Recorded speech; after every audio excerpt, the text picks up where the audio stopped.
aja. Jadi aku berasal dari keluarga yang cukup. Jadi papa aku tuh seorang pekerja keras banget dan mama aku tuh seorang pendoa yang hebat. Jadi waktu aku belum lahir, jadi papa aku waktu nikah sama mama aku itu dia udah tergolong seorang yang cukup mampu. Even dia itu jadi waktu dia masih kecil kayak umur 2 tahun atau pas 2 SD aku lupa, dia udah ditinggal sama orang tuanya. Jadi dia bener-bener struggle banget dan dia kayak sekolah semuanya dia biaya sendiri sampai dia bisa jadi orang sukses. Kebetulan papa aku itu waktu itu kerja di salah satu company. Jadi company itu sebenarnya company Indonesia, cuman kerjanya itu kayak di Singapura sama di Malaysia.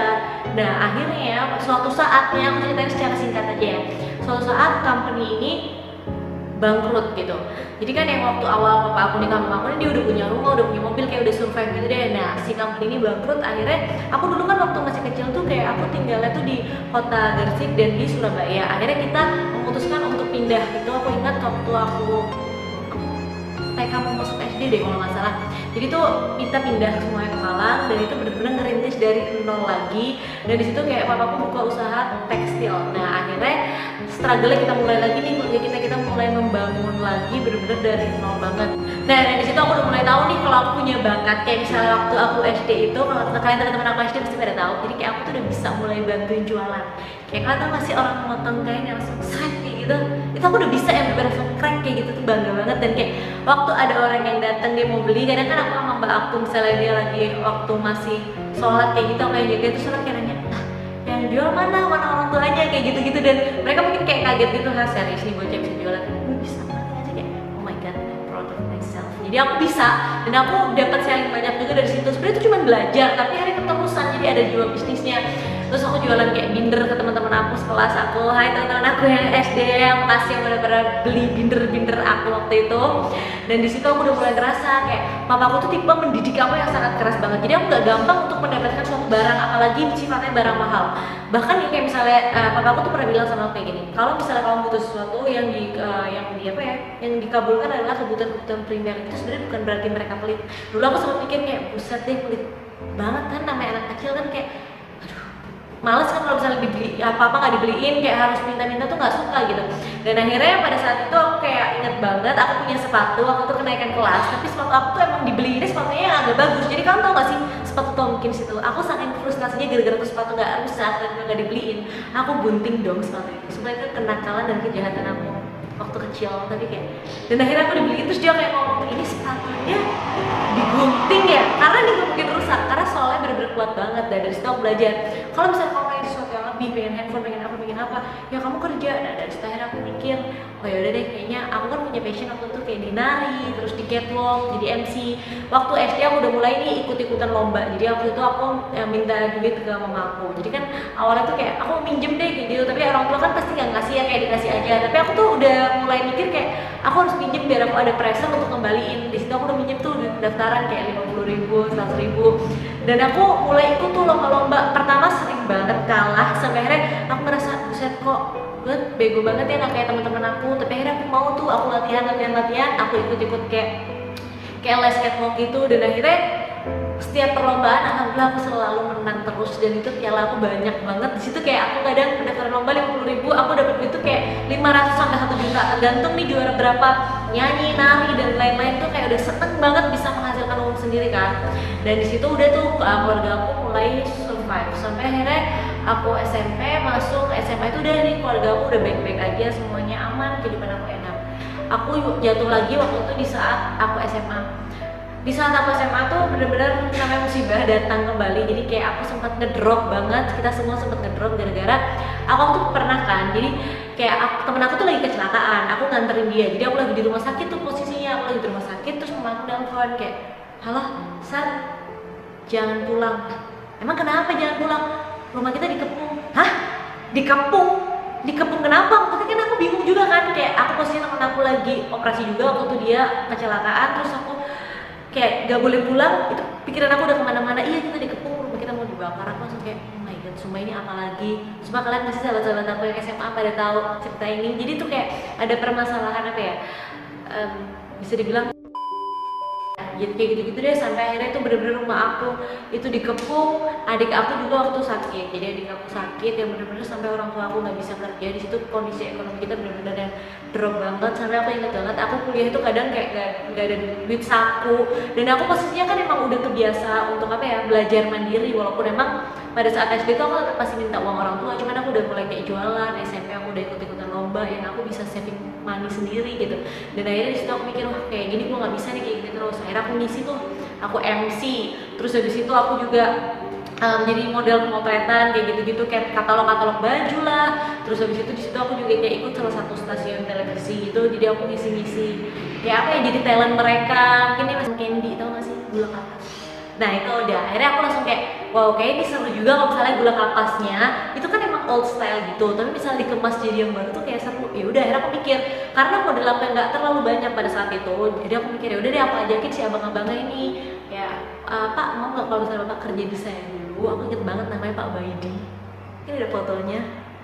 Jadi dia kayak, aku langsung ngomong nih, Mbak, Bapak mau nggak kalau misalnya Bapak kerja di saya dulu, jadi saya nanti bayarnya per item gitu, karena kan aku nggak ada modal buat beli mesin ya. Jadi aku kerja sama dia aku taruh di tempat aku. Aku inget banget juga waktu itu kayak zaman susah, jadi bangkunya itu bener-bener yang bangku kayu banget. Aku pesan 10 biji waktu itu, 10 table, dikit banget, terus di depan tuh masih polosan, gak ada side. Sampai akhirnya alhamdulillah aku buka rame, terus kayak aku beliin neon box. Awalnya belum neon box dulu, malah awalnya itu kayak letter doang dari lampu yang dililit itu, aku tulisin kayak gitu. Terus habis itu namanya cotton in waktu itu. Jadi terus habis itu yang namanya freezer itu kan lu nggak ada, kalian juga kayak Cicin waktu itu bantuin aku dan teman-teman aku semuanya kayak masukin, mindahin supaya bener-bener ekstrim dari box besar, saking punyanya kulkas yang rak-rak kecil doang, kita pindahin ke tupperware kecil-kecil terus kita masukin. Itu perjuangan banget. Bahkan waktu itu kayak meja buat masak aja yang dapur tuh nggak punya yang tinggi, karena waktu itu adanya yang meja pendek gitu, jadi gue masaknya jongkok dong. Aku waktu masih masak, jadi kayak karena belum tahu manajemen kayak gitu-gitu, namanya orang rintis ya, jadi aku masak sendiri waktu itu. Aku udah punya karyawan, cuman apa ya, kan ngajarinnya masih susah, jadi kayak aku masak, terus aku serving, aku ngasir. Aku ingat deh kalau misalnya malam minggu aku udah bawa tas selempang kayak gini, aku duduk di kasir tuh, aku pasti kasir duit aku kayak udah banyak banget, seneng banget kayak tukang kredit gitu masuk-masukin ya. Tapi aku gimana ya, aku bersyukur banget bisa ngelewatin masa-masa itu sampai akhirnya aku tahu ternyata kita harus hire manager, hire admin. Bahkan dari yang awal tuh bener-bener, kamu tau gak sih, aku tuh kayak dan nota tuh masih manual, bener-bener orang beli tuh tulis kayak gitu. Jadi udah kenyang lah yang namanya aku tuh kayak kecolongan, itu udah pernah. Terus dari situ apa ya, jadi kayak susah gitu karena sistemnya belum jalan. Dan akhirnya aku baru tahu, oh ternyata kita harus beli mesin kasir. Sampai akhirnya nabung dan alhamdulillah udah survive di satu, aku bisa berkembang buka cabang selanjutnya. Waktu aku buka, akhirnya buka K-Live, jadi kayak ada kayak eksperimen program. Terus berkembang lagi tuh, alhamdulillah aku bisa buka Astep, jadi itu tempatnya fine dining gitu buat makan, apa ya kayak gitu, kayak konsep resto gitu.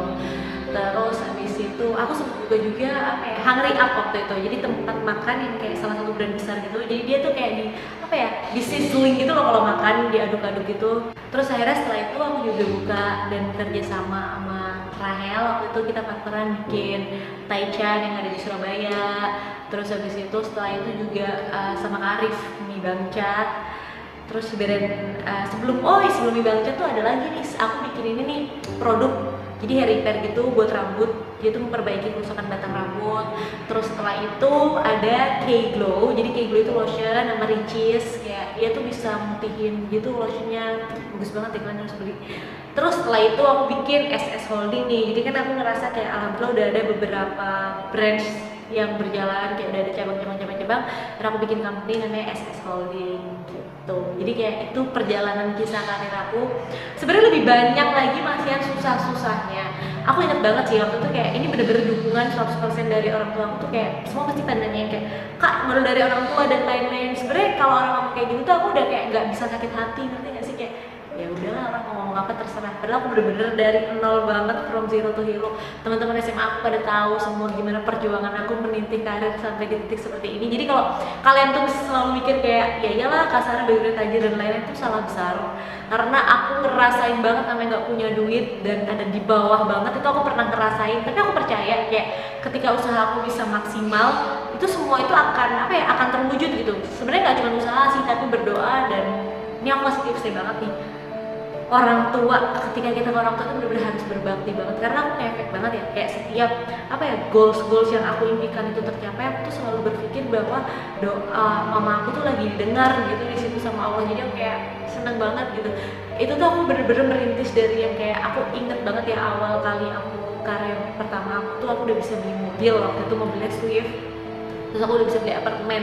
Baru deh habis itu alhamdulillah step by step itu aku bisa ganti mobil, kayak ya alhamdulillah banget gitu, bisa beli rumah, kayak semua yang menjadi keinginan pribadiku tuh bisa terpenuhi, bisa investasi, bisa membantu sesama kayak gitu-gitu. Dan tentunya jangan lupa sedekah.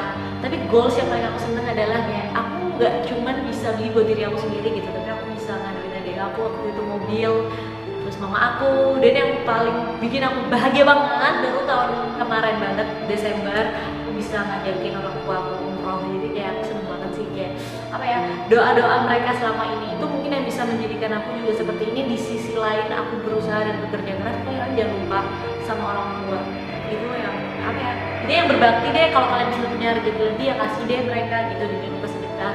Aku sampai ingat banget waktu awal-awal, kayak aku tuh kan tipe orang yang bener-bener pekerja keras banget. Jadi aku bener-bener sampai jam 2 malam kalau misalnya pagi. Aku kan juga waktu itu masih kuliah, kayak bener-bener habis briefing, terus cleaning, habis itu pagi-pagi harus berangkat kuliah. Itu jujur sih sebenarnya berat banget. Aku kayak sehari tidur cuma 2-3 jam, separah itu gitu. Karena aku orangnya kayak kalau misalnya nggak selesai itu kayak kepikiran, nanti nggak sih, kayak duh cepet-cepet diselesain gitu. Dari aku ingat banget waktu itu awalnya kayak tabungan aku tuh masih tabungan dari kotak. Waktu itu aku pernah dapat kotak itu dari NVA gitu waktu pemotretan, terus habis itu kayak kotaknya bagus, terus ada sekat-sekatannya. Jadi tuh aku kayak pilah-pilahin buat pendapatan, misalnya ini tuh buat spending, buat harian, ini buat tabungan. Udah ada ATM waktu itu, cuman maksudnya kayak masih punya satu ATM dan seneng aja gitu ngeliat duit tiap hari masuk, jadi kayak main monopoli gitu.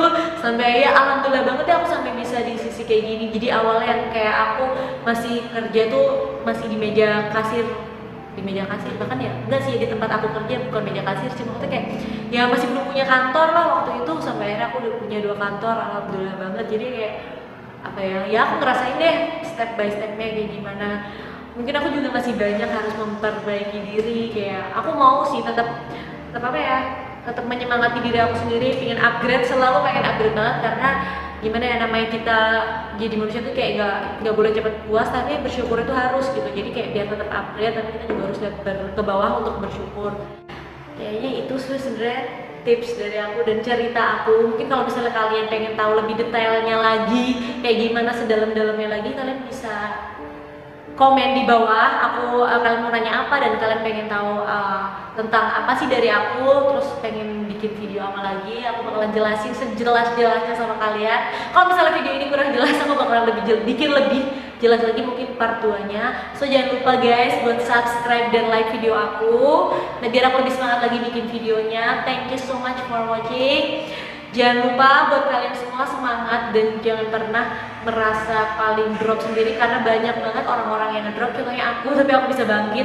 Aku ngerti sih sebenarnya gak gampang banget untuk bangkit dalam keterpurukan, karena itu aku udah ngerasain banget yang namanya susah, gak tidur, yang apa ya, bener-bener ngedrop deh posisinya hidup itu. Tapi aku tahu sih kayak apa ya, Allah itu gak bakalan ngasih cobaan lebih dari yang kita mampu gitu. Pasti kita dikasih kemudahan kok kalau misalnya kita mau bertakwa dan kita mau berusaha semaksimal mungkin. Thank you so much for watching. See you then. Bye bye. Let's go comment. Di sini yang pertama ada balkonnya. Kalau misalnya kita mau duduk santai di luar sini, gimana bukanya? Oh my god, ini jendela.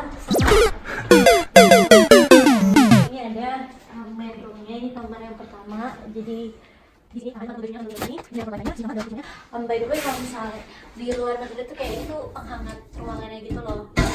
Di sini, terus di sini bathroomnya kayak gini. Ini ada tempat untuk showernya. Di sini ada wastafelnya.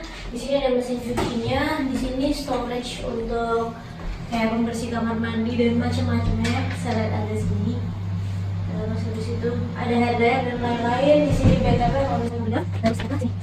Di sini ada gas. Terus itu di sini tempat tidur. Di sini ada kaca. Sekarang kita ke atas.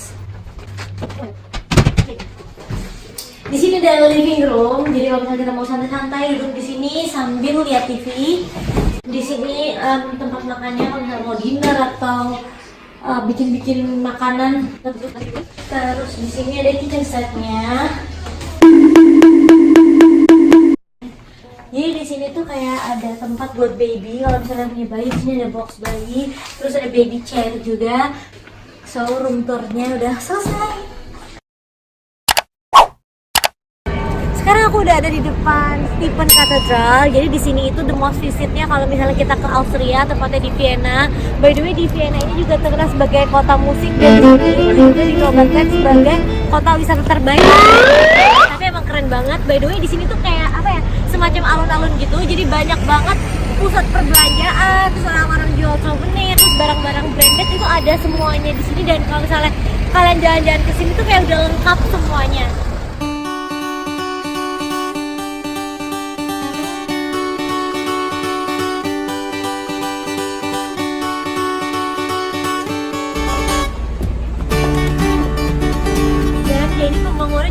Lama banget, 65 tahun guys, itu lama banget. Selama itu udah dia tuh tingginya ada 111 meter lah. Kalau buat roofnya sendiri itu dia bener-bener kayak warna banget macem-macem, dan yang diwarnain tuh ada 111 meter dan dia tuh ada 230.000 glass gitu. Jadi atasnya tuh kayak mozaiknya itu dari kaca gitu, dan tuh bener-bener banyak banget. Dan itu tuh kayak ada dua simbol, itu tuh dua simbol elang gitu. Jadi tuh kayak lambang dari dinasti. Main keren banget kan, bisa lihat. Wow, amazing.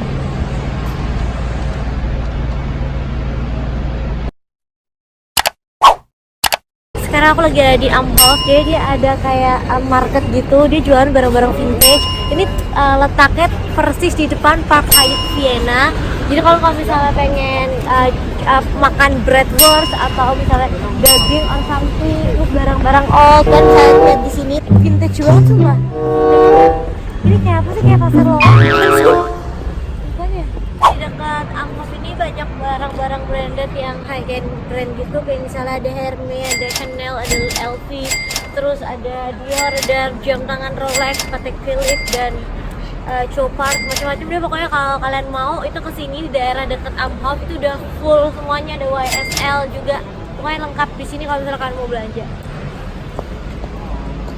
Dan harganya itu juga murah gitu loh, karena kan kita nanti dapat tax refundnya sekitar, kalau misalnya belanja di atas 700 euro itu kita dapat tax refundnya 12%. Tapi kalau di bawah 700 euro itu dapat tax refundnya 11%.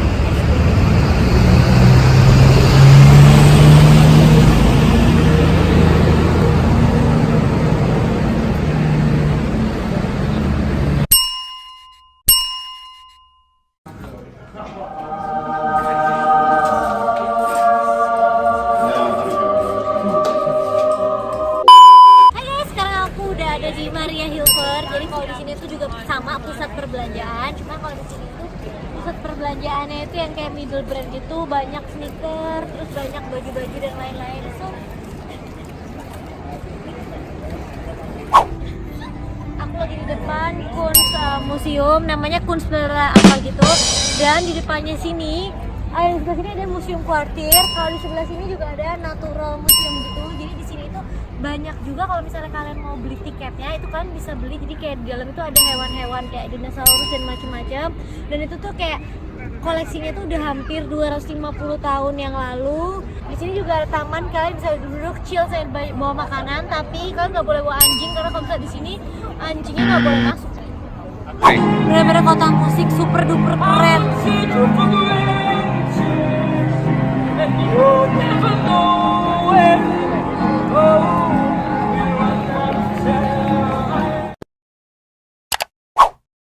Sekarang aku mau jalan ke Old Town, jadi dia salah satu destinasi favorit di sini. Di sini banyak juga seperti ada boneka-bonekaan gitu, lucu banget. Jujur ada boneka Susan dulu waktu kecil, gue takut banget sampai gue banting, ya Allah.